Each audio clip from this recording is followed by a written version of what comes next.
I'm talking to Ajit Manocha, who's the CEO of Semi. And Ajit, we've spoken before. Hi, how are you? I'm good, thank you. How are you? Good. So last time we spoke was at a Semi Europe event, and you talked about India as well within that interview. But now we're here in India at Semicon India, and you've had a really amazing few days with like a huge gathering of people from around the world. Tell me, how do you feel? I feel great. Why I'm saying this? I think the word I used yesterday during inauguration was unprecedented. Yeah. And when we met in Vienna, I think I talked about the unprecedented times and unprecedented opportunities, and we need unprecedented actions to deal with the opportunities and challenges. But before this interview, you were talking about how you managed to get such a big Yes. setup here, or the scale Yeah. of this semicon. How does it compare with other semicons? Yeah. So let me start with that Sure, first. sure, please. Semi has been doing semicons for the last 54 years Right. in 7 parts of the world. Now this is the eighth part of the world where we're doing semicon. You can call it eighth wonder of semicons. Yeah. So if I compare them with the inaugural semicons in other parts of the world, say China, Taiwan, South Korea, this is unprecedented. Okay. In terms of scale, Yeah. in terms of contents, in terms of composition, in every which way. And commitment from a lot of the global players. I'll come to that. Yeah. So if I look at that, we anticipated we'll use maybe 1.5 halls, and we're using 5 halls now. It's the size of this whole thing is like 5 times bigger now. Why it is so much better? We have been promoting about Semicon India at all our semi events, and people are starting to believe that this makes sense to grow our next shops, next focus in India, because the industry is growing in size to almost double the size of what happened in last 70 years is what's going to happen in next 7 years. Also, that's growth is one factor. The second factor is the geopolitical issues Yeah. are so significant. Industry wants to see that there are more hubs around the globe, Yeah. so that we have some redundancies, and that will de-risk some of the geopolitical vulnerabilities that were created. Right. So I think everybody is believing in the de-risking. Then next question you ask me, how could I convince so many people to come to India? Yes. Well, first of all, I am blessed that I'm in from the industry, and I know virtually most of the players in the industry very, very well. And I am being very clear with them that what should be the strategy for the industry, may it be global, may it be local, may it be regional, but looking at a big perspective, the big picture, I think it really makes sense that we put efforts on few other countries other than where we already have big hubs. So India came out a very natural choice, Okay. because market size, largest ever. Democracy, the largest democracy. Compliance to international laws, you cannot ever worry about that part. Sure. Language, virtually everybody speaks English here. Yes. Talent, this is the best source of talent in the world. India is universities and institutes and IITs, they're producing the best brains in the world, and they're all over the world helping the rest of the world. Sure. So the only thing missing in this country is the ecosystem of semiconductors. While we know that the vision of Prime Minister is superb, Yeah. is pretty clear, the policies of this country for the first time are also very clear, and the passion and the commitment of the government is impeccable. So I think all the stars are in favor of India, including the geopolitical tensions creating India as the next choice. So I think people are starting to believe that India can be and should be the next trusted partner for our supply chain. Okay. Now, one of the things I think I've been covering this since the 1990s in India, and there's always been a lot of talk from IESA and various places. India's going to be the next hub for manufacturing. There's always been that ambition. But talking to people here at the conference, I speak to people who say, well, there's concrete now, laid for the fabs and all that. It is different from that perspective, but also I think. Also, from the ecosystem perspective, for materials, gases, etc., there's a lot more which I think part of what you've been doing, part of the policy, is all sort of coming together to make it real this time. Is that right? I think this is definitely becoming real, especially now that we have 5 projects which have been approved. Yeah. And 4 of them are coming into Gujarat, and 1 of them is going to the state of Assam. Sure. That's the start. That's the beginning. And it all happened within 2 years, Yes. which is also remarkable.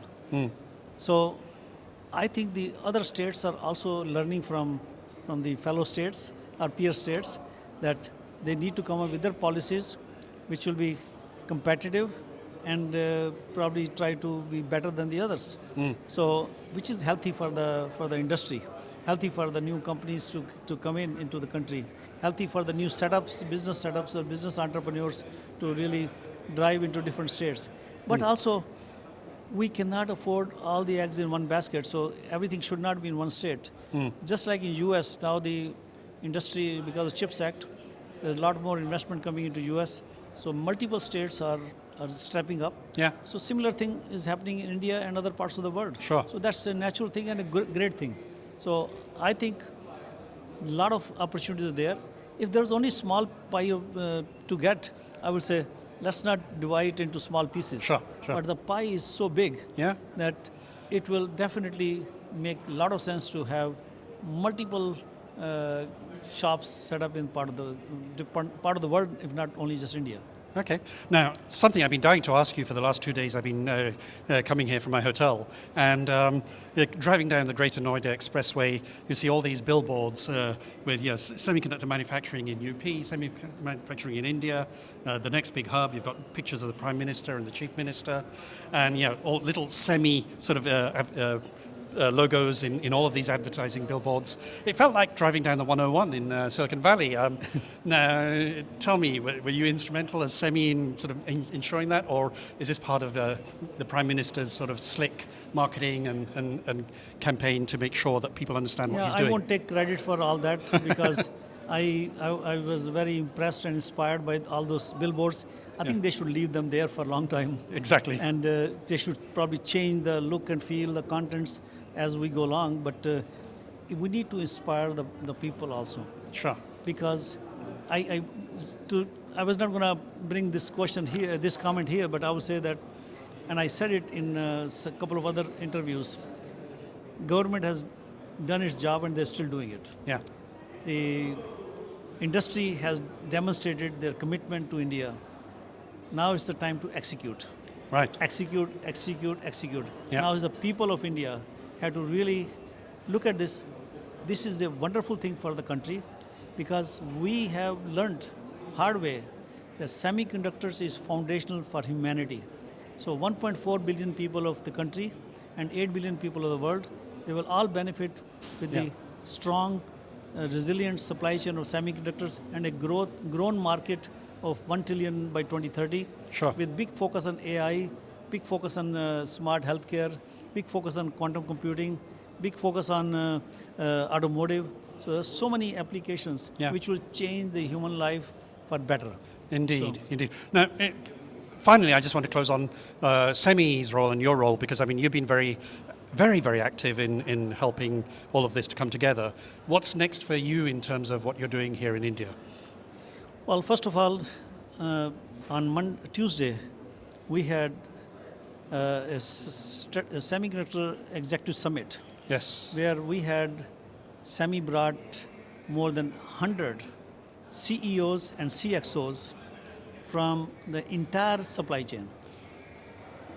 Nitin, I can tell you that has never happened in this world before. Right. That hundreds of CEOs for the entire ecosystem in one room, and even they were saying, "Wow, we're meeting this part from this part of the value chain, this guy from this value chain. My customers, my partners, Yes, everybody's exactly. here.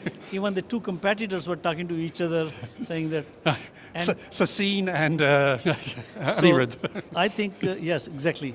So I think this one was unprecedented, Yeah, and the good thing was everyone.